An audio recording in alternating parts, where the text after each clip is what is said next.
Hello and welcome to Not Another Football Podcast. This is where a Liverpool fan and a Chelsea fan come together each week to discuss the Premier League. I'm Luke, this is Ollie. How you doing, mate? Yep, all good. Another week, another disaster. Yeah, another shocker at Stamford Bridge for you. Against the mighty Ipswich, who did look like, they're pretty much goners. And you guys obviously in the race for top five. Top five, I think it's official now that top five gets you Champions League. Yeah. Let's get your thoughts on it. Let's dissect it. 2-2. Oh, Ipswich, to the point on them, we've given them what, 20% of their points this season have come against us, which is worrying given that we've played 32 games in the season. Okay, you want me to dissect it? Where best to start? Yeah, the first 15 minutes, we were all over them. We're in absolute total control, creating chances down the left, down the right, had so much space, opportunity. It looked like for heaven and earth, like we were going to take the lead. Enzo broke in behind, squared it back to Jackson, easy chance, kill the game early, 1-0, their heads go, and we can really put our foot down and cruise in this game, given that we're playing arguably our quote-unquote strongest 11 with the exception of James. He misses it. It's not like him to miss it. No, not like him to miss it. He's only scored one in his past 12 Premier League games. Oh, yes, God. Not like him to miss it. And then, just out of nowhere, he went down the other end and scored. Right, these things happen. And then we crumbled after that. But just on that point, in terms of the first goal, I don't know if you've seen it in terms of Colwell getting back in. Mm-hmm. It's absolutely horrendous defending. I mean, it just kind of sums him up all season, doesn't it? Just like, smell the date. Like, what? I just couldn't believe it. Like, trotting back there when I don't know what he's trying to achieve. Like, possibly, like, look good in any way. Like, I can't believe he's not smelling the danger there and just like trotting back in. I know. I find it unbelievable. I find it really. I mean, we've mentioned it a few times on the podcast. I'm just really surprised that he's not kicked on at all, having held down that kind of starting centre-back spot, thinking, okay, this will be the season where he really kicks on. Colwell, he'll grow even more. And if anything, he's stagnated or regressed. Yeah, he's definitely regressed. And you want him to do well. He's come through the academy. He's had two amazing loan spells. He played well last season. You want heaven and earth for him to do well, but it's not being objective if you're not calling it out in terms of like how poor he was in that moment, but also in so many moments this season. And then another clanger from another academy graduate, Chalobah, on the right hand side to give the ball away, and then just gets all bent out, all out of shape. Just across the back four, just terrible. Just really, really bad day at the office for them. It's pretty bleak at the back, and I would say it's not much better going forward. I thought Caicedo and Enzo played okay again. They did fine, and then just up front, just no threat really. It's just very, very worrying. Sancho scored a good second goal. Somebody let him know that it's actually okay to shoot, and and he did that. All time, eh? And he actually scored from it. Oh, what a surprise! I mean, their keeper Palmer makes 2-3 really good saves towards the end, but just really, really drab from us. And you were asking about Maresca, the fans last week, and Maresca. I mean, you can never speak for a whole fan base, but like the atmosphere is so bad, and he's consistently on with the fans now, and it's becoming, I think a two-way battle between both parties. Like, he's adamant that the crowd is not strong enough, or the support is not there, and they're adamant that the football is terrible and it's not working. Yeah, and I think it's not so much that the football is terrible to watch. It's not effective, and I think the fans can see that. But anyway, I've rambled on for a bit. You've watched the bits of it. What did you think?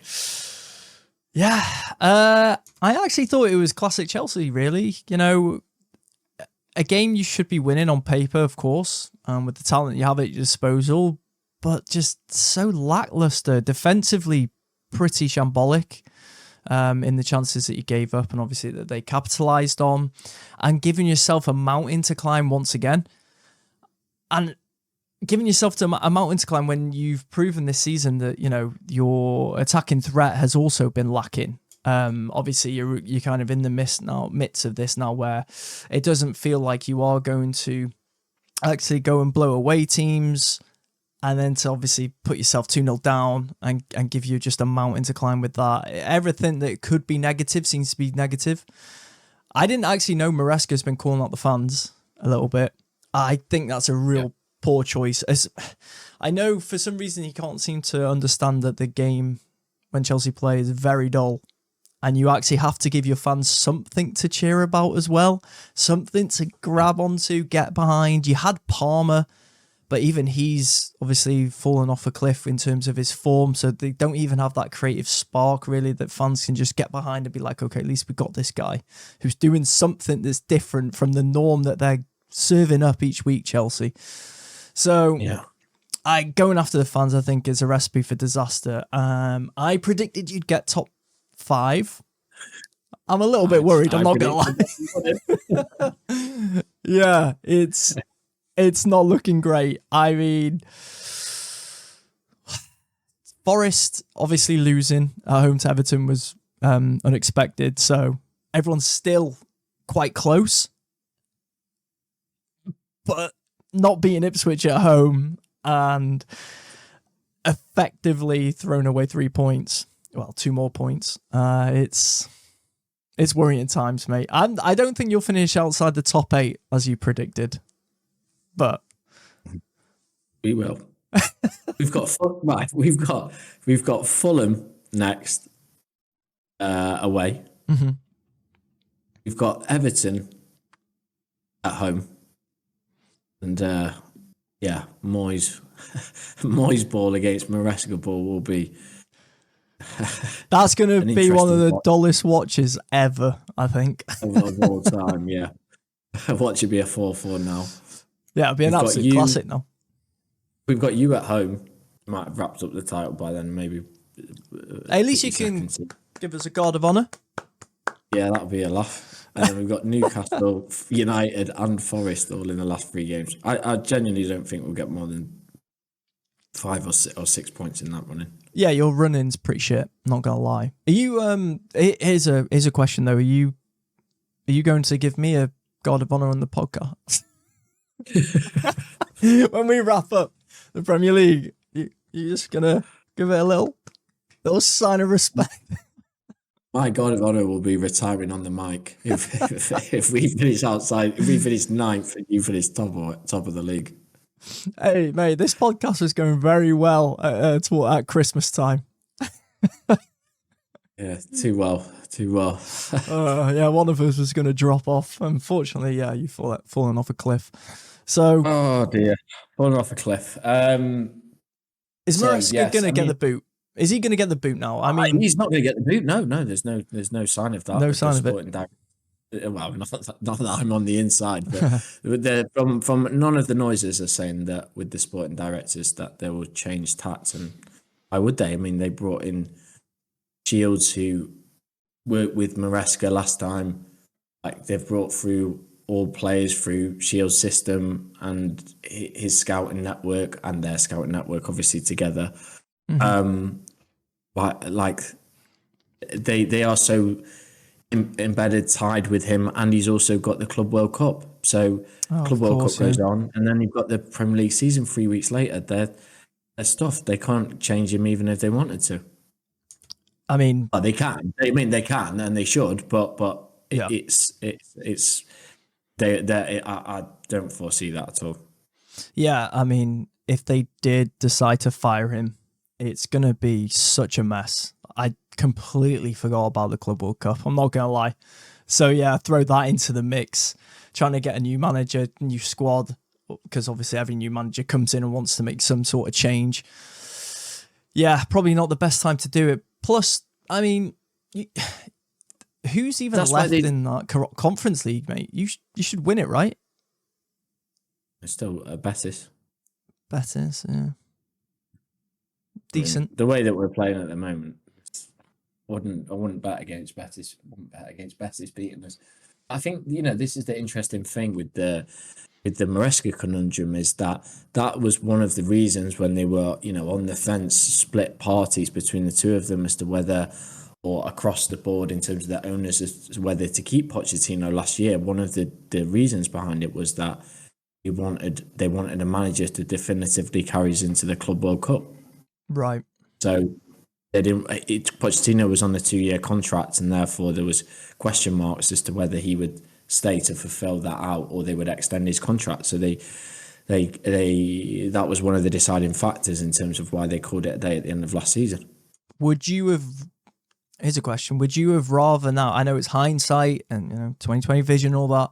Would you rather have kept Pochettino for this season rather than have sacked him and given it to Maresca?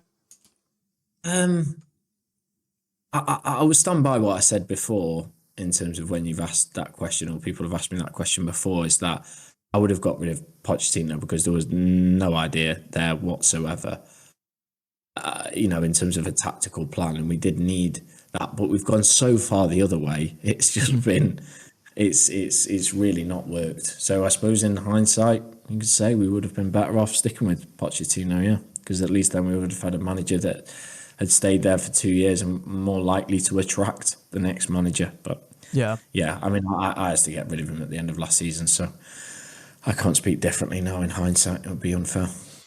Yeah, that's fair. But I still want to ask, because I know obviously you're adamant that they're probably not going to fire him, and I know you've spoken last few weeks, and people who might be tuning in to the podcast and you and stuff like that. If you were the sporting director and you would choose to fire him, and you had the backing of the board and you were making that decision, who would be the go-to guy right now? Are you still sticking with Marco Silva from Fulham? It would have to be Silva or Iraola, yeah. I mean, they've both done remarkable jobs, and they're also experienced in terms of, they've played within the system, but they're pragmatic in terms of being able to change it, and they've got experience in the Premier League. So for me, yeah, those would be the two names that I'm looking at, a toss up between those two. But yeah, I mean, will be a competition between us and Spurs for arguably both of them. Right? Yeah, they reckon Ange is going. Even if they win the Europa League, they're still considering sacking him. I mean, they've been dreadful in the league. I know, I'd be surprised. Home, aren't they? Yeah, I actually can't see him winning the Europa League, and I know Ange wins a trophy in his second season, mate. But horrific Australian accent. Ange is also supposed to be from Australia. I'm not quite sure where that was from. Well, it was my best effort, but yeah, he ain't gonna win anything this season. And they've been atrocious in the league, so I feel like the writing's on the wall for him, and it feels like Iraola's the one. I'd assume. Yeah. He's going to be flavour of the month for sure. I mean, understandably so. Fantastic season. So when summer comes around, there'll be some big clubs looking for sure. Yeah, and your summer window, geez. Every time I look at that Chelsea squad, the amount of times I look through it, or the starting lineup or whatever, and I think, geez, man, there's just so many players that are just really average or below average, and I can't really see you being able to. The problem is, because me and you both grew up with a Chelsea where you essentially bought the best of the best and were always competing, and you obviously in the Abramovich era, you would sack a manager for slightly underperforming, bring in the next guy, and Chelsea kick on and go again, and always are there in and about with the signings. Whereas now, obviously, it's just completely a different Chelsea. It is a different Chelsea. It is, but right, they're being shown up, a lot of these players, through the weaknesses of like 3 or 4, right? So I don't believe in isolation that Cucurella is a bad left back. Like, he won the Euros with Spain. Like, he's shown this season like he's a top quality left back, right? James, for some reason, isn't getting played, but still obviously a top level right back. Like, really good player there. In terms of the two centre halves, like we've not got that pairing right like all season. Yeah. Whoever's come in, whether it's Chalobah, whether it's Tosin, whether it's Colwell, whether it's Fofana, right? That just hasn't worked. The goalkeeper makes things 10 times worse because he always like the amount of points we could have picked up in those games and been in a totally different position purely because of the goalkeeper. That puts you in a totally different position in terms of confidence and also league position. Enzo's played a lot better this year, albeit I don't think we've found his right position still yet without Lavia in the team. Caicedo's played really well. Madueke's a good player in my opinion. Palmer's obviously shown really good quality, but he just hasn't. You know, he's out of form at the moment. Yes, we look poor on the left wing, but we've got Estavio and Paez coming in the summer, so we'll have additional wingers, and we can play Neto on that side. Like, they're not bad, but then we don't have a striker to finish it off up front. So if we were to get another centre half, a goal scorer, Goalkeeper for sure, and then a goalkeeper, you might say like they look average, but actually I think there's a lot of players in there that are really good players. Maybe I'm just being blindly positive, but I do believe they are good players in there. It's just we need that spine sorting badly. Yeah, that's one thing we know. It's misassembled, right? The squad is misassembled. That's what you would say. Yeah. Well, I still think there's a lot of players there lacking. But what I will say is you watch Chelsea every week, so you have a better idea than me. And Liverpool, you might have said the same before Alisson and Van Dijk came in. We were, in terms of, I know we got to a Champions League final and stuff, and we obviously had the attacking threat of Firmino, Mane and Salah. But not having the centre-back, and then we obviously brought in Van Dijk and bringing in a goalkeeper of Alisson's level, that really propelled us where people actually like, okay, these guys can actually win a league. Not just finish top four and maybe go on a cup run in the Champions League. You know, it's still very difficult, but it's still doable, especially with Liverpool's kind of prestige in the competition for some reason, kind of propels you to give you a chance. I feel like getting those two bits, I mean it's the most important two signings that Klopp made after Salah, obviously. But those three are the three. And it completely changed the team and the defence. I mean, Van Dijk was still playing alongside likes of Lovren at that point, and we were still way better. And then obviously brought in the likes of, Matip started playing more, and you got Konate and stuff like that. So these are how things evolve. So yeah, maybe you're right. Maybe if you get that spine sorted, maybe I'll start seeing players play with a lot more confidence. So they got that. I think you would. The leaders around them and people they can rely on. I think you would. I don't think they're all bad players. I genuinely don't feel that's the case. I just feel they're short of experience and experienced leaders in both in two parts. But talking of experienced leaders, you've got plenty of those, and it showed again. It did, mate. It did. 20 looks like it's going to be in the bag. I don't want to say we're going to win the league yet. All right. It's not over yet. There's a 0.02% chance that Arsenal can still win the league. So until it's mathematically possible, 2 more wins. And Arsenal have to win every game anyway if we didn't do that.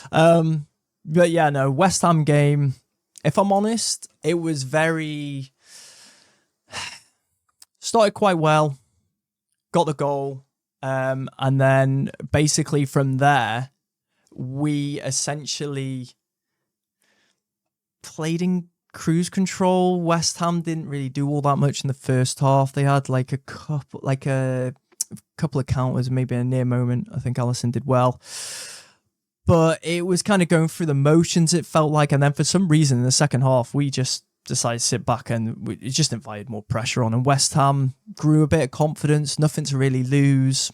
Pre-season kind of vibe to the game went out the window a bit because obviously West Ham then started getting more chances, and as a result our fans are getting more nervous because even though we should still win the league, it's not mathematically done yet. So then all of a sudden we just give more chances and then make a mistake. Robertson comes on for Tsimikas.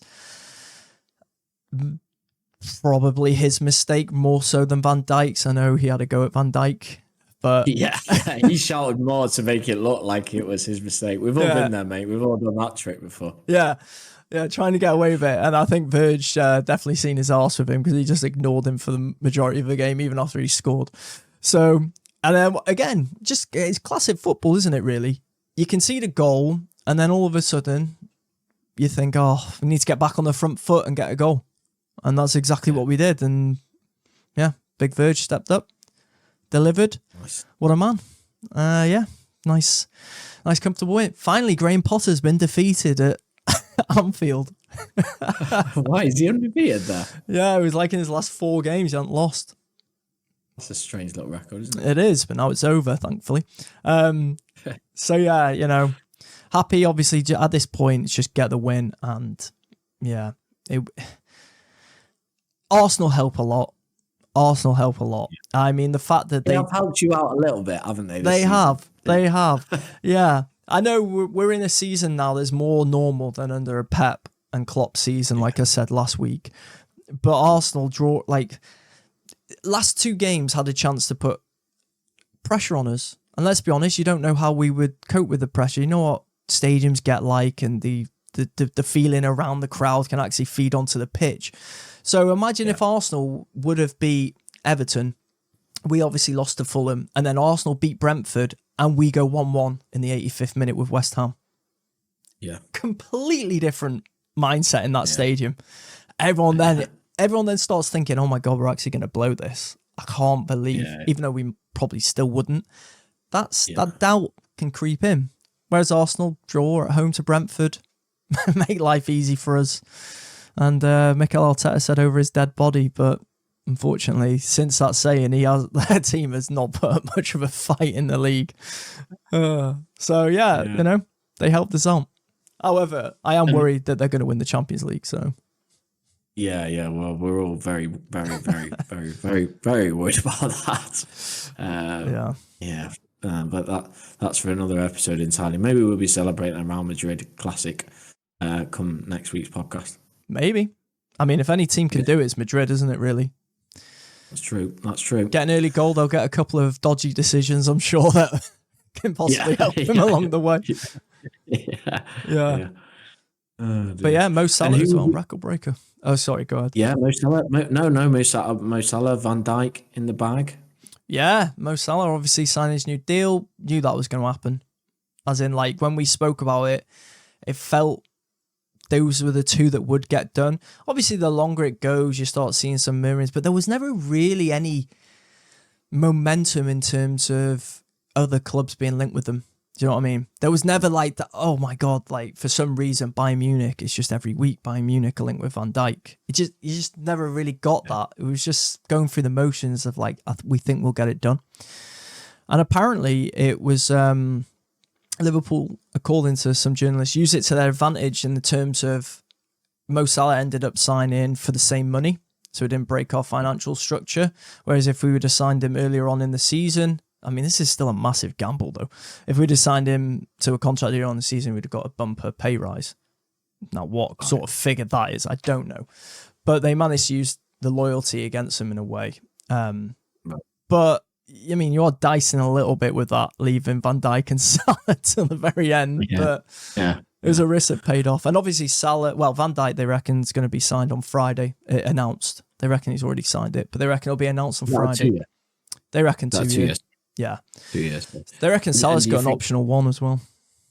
An option on top? Yeah, optional 1-year extension on top, yeah. And do you think that they will look to sell after a year, or do you reckon he'll see out the full, maybe the 2 years, and then they'll look to sell him maybe and recoup? I mean, with Salah, depends really, because you've always got in your back of your mind that one day he'll go to Saudi. Yeah. I mean, obvious reasons. He's a Muslim. It's a Muslim country. They're trying to build a league. He is literally best player in the world in his position. Everything merges well, and he's come to the end of his career, so he'll get a bumper, even bigger deal that he's probably currently on. So they probably reckon they could still get a transfer fee for that if he still performs quite well, stuff like that. However, if he's still performing well, I do not care about the Saudi money in that sense as a fan. I'm not working the accountancy at Liverpool. I'm on about we just eke it out as much as possible, even if that means it comes to the end of his contract and we let him go. Like, just eke it out. I don't see the point. Same with Van Dijk, really. Football's changed. It's not once you hit 30, it's done. And those two are proof of that currently. And there's been many other players, Modric, Lewandowski, obviously Cristiano Ronaldo, Messi. Like these elite level players, Messi, Ronaldo, completely different, I know. But still elite level players that can just prolong careers. It's completely changed. So now I don't feel like there's a need to be as worried. And you keep two of your best players. And obviously Salah broke a record. Most goals and assists in a Premier League season. Yeah. 45. Not bad at all, mate. Breaking Henry's record, and obviously Haaland had equaled it. So yeah, that's insane, isn't it? Yeah, fair play. Former Chelsea man. Yeah. Chelsea legend.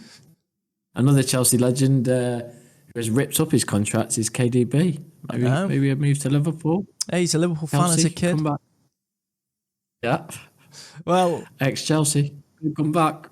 He didn't rule out another English club. He didn't, no, which was quite interesting, but can't quite see that being...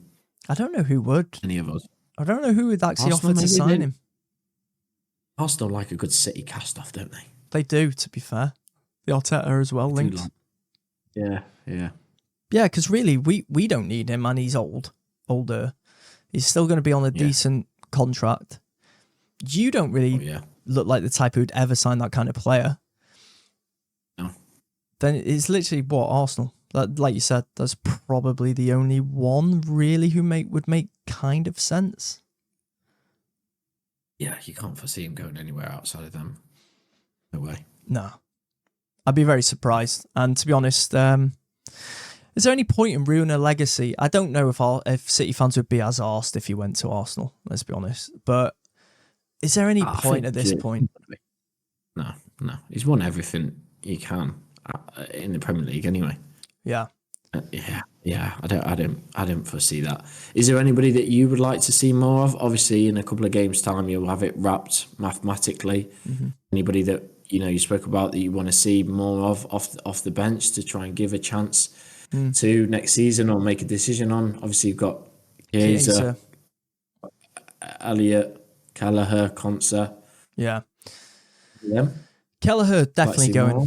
I think Kelleher's definitely going, which is a shame. Very good goalkeeper, but at the end of the day, we've got Alisson, we signed Mohamedashvili.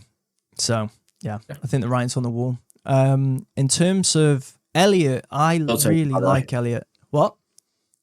I'll take him, by the way. Yeah, he'd be great for you. Elliott, I want to see more of. I want him to have a chance. I want him to be able to still be in the squad next season. I think he's a really good player, and he offers us something different in the midfielders that we currently have. Chiesa, I'd like to see more of, because every time I've seen glimpses of him, he seems to perform pretty well and get chances. So now would be nice. Don't think it's going to happen. Quansah, I'm not really asked, if I'm honest. Yep. I don't think he's that good. I really don't. Yeah. I mean, he's linked with Newcastle and stuff, and I probably would cash in on him. But then again, you've got to think about quota and maybe still having a squad player and a bit of depth, maybe because he can play right back and stuff like that. I'm not overly sold on him. Endo, yeah, man. What about it? Yeah. Keep him for another season? I don't think he's staying for another season, but Liverpool fans love him, so I'd love him to get a few more games just before the end because I do think he's leaving. So it'd be nice for him to get a bit of recognition because the crowd do love him, and he's very good at what he does. It's just that Slot doesn't want that kind of player in his midfield. He doesn't want a defensive mid who is the enforcer, breaks up play and gives it simple. He wants the player who's got more control, like a Gravenberch. So unfortunately, I think the writing's on the wall. But yeah, we'll see. It's probably a good place to leave it though, mate. We might wrap up the title next week, so might have some fun discussions if Arsenal lose to Ipswich. Writing is definitely on the wall. It definitely is. But yeah, if you are listening to us on YouTube, like, subscribe, comment with your thoughts below. Appreciate that. If you're listening to us on Apple Podcasts, Spotify, or Google Podcasts, wherever you listen to your podcasts audio fashion, leave us a nice review, positive one, help spread the word of the podcast. We'd appreciate it. But yeah, until next week, we'll be back to discuss some more football. See you later, guys.